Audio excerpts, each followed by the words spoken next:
ರಾಜ್ಯದಲ್ಲಿ ಮತ್ತೊಮ್ಮೆ ಮೀಸಲಾತಿಯ ಕೂಗು ಪ್ರತಿಧ್ವನಿಸುತ್ತಾ ಅನ್ನುವಂತಹ ಪ್ರಶ್ನೆ. ಕಾರಣ ಬಜೆಟ್ ಮುಗಿತಾ ಇದ್ದ ಹಾಗೆ ಈಗ ಮೀಸಲಾತಿ ವಿಚಾರ ಮತ್ತೆ ಮುನ್ನೆಲೆಗೆ ಬರ್ತಾ ಇದೆ. ಮುಸ್ಲಿಂ ಸಮುದಾಯಕ್ಕೆ ಗುತ್ತಿಗೆಯಲ್ಲಿ ಮೀಸಲಾತಿ, ಒಕ್ಕಲಿಗರಿಗೆ ಗುತ್ತಿಗೆ ಮೀಸಲಾತಿ ನೀಡುವಂತೆ ಒತ್ತಾಯ. ಒಕ್ಕಲಿಗ ಕ್ರಿಯಾ ಸಮಿತಿಯಿಂದ ಸಮಾಲೋಚನಾ ಸಭೆಯನ್ನು ಹಮ್ಮಿಕೊಳ್ಳಲಾಗಿದೆ.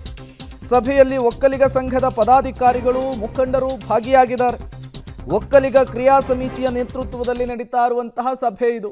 ಈ ಸಭೆಯ ಉದ್ದೇಶ ಕೂಡ ಕ್ಲಿಯರ್. ಮುಸ್ಲಿಮರಿಗೆ ಕೊಟ್ಟಂತೆ ನಮಗೂ ಕೂಡ ಮೀಸಲಾತಿಯನ್ನು ಕೊಡಿ ಅಂಥೇಳಿ ಪಟ್ಟನ್ನು ಹಿಡಿದಿದ್ದಾರೆ. ಈ ರೀತಿಯ ವಿಚಾರಗಳೇನಾಗ್ಬಿಡುತ್ತೆ ಅಂದರೆ ಜೇನುಗುಡಿ ಕಲ್ಲು ಹೊಡೆದಂಗೆ. ಈಗ ರಾಜ್ಯ ಸರ್ಕಾರ ಮುಸ್ಲಿಮರಿಗೆ ಕೊಡೋದಕ್ಕೆ ಮುಂದಾಗಿದೆ. ಈಗ ಬೇರೆ ಬೇರೆ ಸಮುದಾಯಗಳು ಕೂಡ ಹೇಳ್ತಾ ಇರುವಂಥದ್ದು ನಮಗೆ ಕೊಡಿ ಅಂಥೇಳಿ. ಈಗ ಒಕ್ಕಲಿಗ ಸಮುದಾಯ ಕೂಡ ಇದೇ ನಿಟ್ಟಿನಲ್ಲಿ ಸಭೆ ನಡೆಸಿದೆ.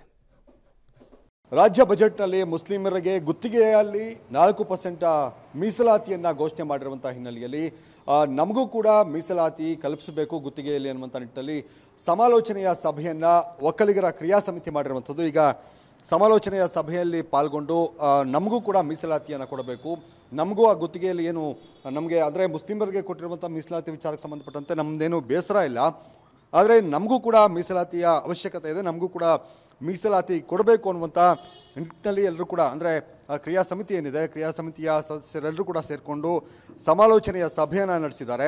ಈ ಸಭೆಯ ನಂತರ CM ಸಿದ್ದರಾಮಯ್ಯನವರಿಗೆ ಮನವಿ ಪತ್ರವನ್ನು ಕೊಡೋದಕ್ಕೂ ಕೂಡ ಈಗ ತೀರ್ಮಾನವನ್ನು ಮಾಡಿಕೊಂಡಿರುವಂಥದ್ದು. ಈಗ ಏನು ಒಕ್ಕಲಿಗರ ಕ್ರಿಯಾ ಸಮಿತಿಯ ಕುಮಾರ್ ಅವರು ನನ್ನ ಜೊತೆಗಿದ್ದಾರೆ, ಅವ್ರನ್ನ ಮಾತನಾಡಿಸ್ತಾ ಹೋಗ್ತೀನಿ ಏನು ಹೇಳ್ತಾರೆ ಅಂತ.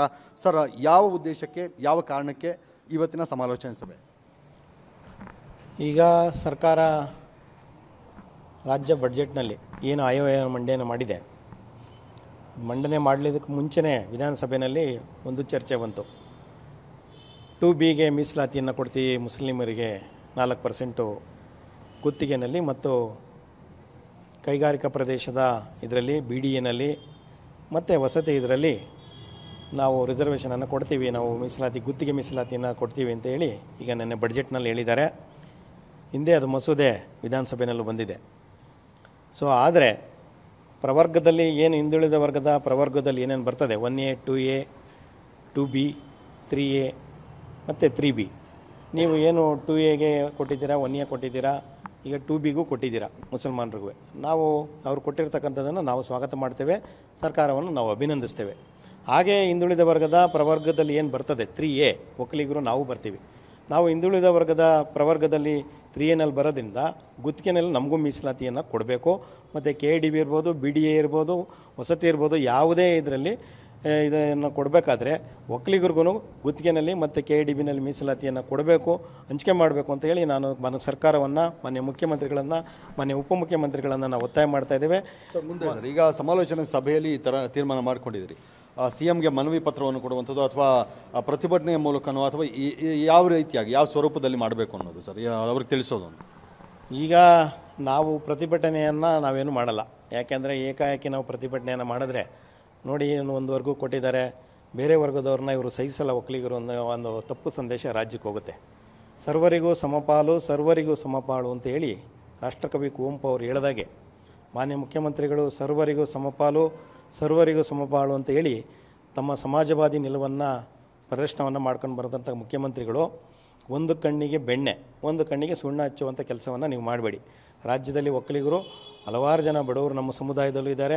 ಭಾಳಷ್ಟು ಆರ್ಥಿಕವಾಗಿ ಹಿಂದುಳಿದಿರ್ತಕ್ಕಂಥ ನಮ್ಮ ಸಮುದಾಯದಲ್ಲಿ ಹಳ್ಳಿಗಾಡಿನ ಜನ ನಗರ ಪ್ರದೇಶದಲ್ಲಿ ಇರೋದ್ರಿಂದ ಸೊ ನೀವೆಲ್ಲವನ್ನು ಪರಿಗಣಿಸಿ ನೀವು ನಮಗೂ ಗುತ್ತಿಗೆಯಲ್ಲಿ ಮೀಸಲಾತಿಯನ್ನು ಕೊಡಬೇಕು. ಭವಿಷ್ಯ ಕೇಳಿದ್ರೆ ಹೇಳ್ತಾರೆ ಅವರೇನೋ ನಮ್ಗೆ ಯಾರೂ ಕೇಳಿಲ್ಲ ಅವರು ಅಂತೇಳಿ ನಾವು ಮಾಧ್ಯಮದ ಮುಖಾಂತರ ಇವತ್ತು ನಾವು ಕೇಳ್ತಾ ಇದ್ದೇವೆ.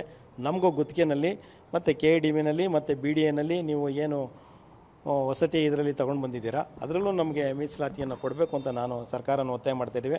ನಾವು ಇವತ್ತು ಸಾಂಕೇತಿಕವಾದ ಒಂದು ಸಮಾಲೋಚನಾ ಸಭೆಯನ್ನು ಇದನ್ನು ತೀರ್ಮಾನ ಮಾಡಿ ಈ ಸಭೆಯ ಮುಖಾಂತರ ನಾವು ಮುಖ್ಯಮಂತ್ರಿಗಳಿಗೆ ಭವಿಷ್ಯ ಸೋಮವಾರ ಇಲ್ಲ ತಪ್ಪಿದ್ರೆ ಮಂಗಳವಾರ ಭವಿಷ್ಯ ವಿಧಾನಸೌಧದಲ್ಲೇ ಖುದ್ದಾಗಿ ಮಾನ್ಯ ಮುಖ್ಯಮಂತ್ರಿಗಳನ್ನು ನಮ್ಮ ಸಮುದಾಯದ ಹಲವಾರು ಮುಖಂಡರುಗಳು ಎಲ್ಲ ಹೋಗಿ ಭೇಟಿ ಮಾಡಿ ನಾವು ಮನವಿಯನ್ನು ಮುಖ್ಯಮಂತ್ರಿಗಳಿಗೆ ಮತ್ತು ಉಪಮುಖ್ಯಮಂತ್ರಿಗಳಿಗೆ ಸಲ್ಲಿಸ್ತೇವೆ. ಈ ಗುತ್ತಿಗೆಯನ್ನು ಮತ್ತು ಸರ್ಕಾರ ಏನು ತೀರ್ಮಾನ ಹೇಳುತ್ತದೆ ಆನಂತರದ ಮುಂದಿನ ಹೋರಾಟವನ್ನು ನಾವು ತೀವ್ರಗೊಳಿಸ್ತೇವೆ. ಇದು ಒಕ್ಕಲಿಗರ ಕ್ರಿಯಾ ಸಮಿತಿ ಅಂದರೆ ಸಮಾಲೋಚನೆ ಸಭೆಯ ನಂತರ ತೆಗೆದುಕೊಂಡಿರುವಂತಹ ತೀರ್ಮಾನ ಇದು. ನಮಗೂ ಕೂಡ ಮೀಸಲಾತಿಯ ಅವಶ್ಯಕತೆ ಇದೆ, ಮೀಸಲಾತಿ ಬೇಕು ಅನ್ನುವಂಥ ಒತ್ತಾಯವನ್ನು ಇವರು ಮಾಡ್ತಾ ಇದ್ದಾರೆ. ಜೊತೆಗೆ ಸಿಎಂ ಸಿದ್ದರಾಮಯ್ಯನವರಿಗೆ ನೇರವಾಗಿ ನಮ್ಮ ಸಮುದಾಯದ ಮುಖಂಡರೆಲ್ಲರೂ ಕೂಡ ಹೋಗಿ ಮನವಿ ಪತ್ರವನ್ನು ಕೂಡ ಸಲ್ಲಿಕೆ ಮಾಡ್ತೀವಿ ಅನ್ನುವಂಥ ಮಾತನ್ನು ಇವರು ಹೇಳ್ತಾ ಇರುವಂಥದ್ದು. ಕ್ಯಾಮ್ರಾ ಪರ್ಸನ್ ನವೀನ್ ಜೊತೆಗೆ ಮಾದೇಶ್ ಆನೇಕಲ್, ಪಬ್ಲಿಕ್ ಟಿವಿ, ಬೆಂಗಳೂರು.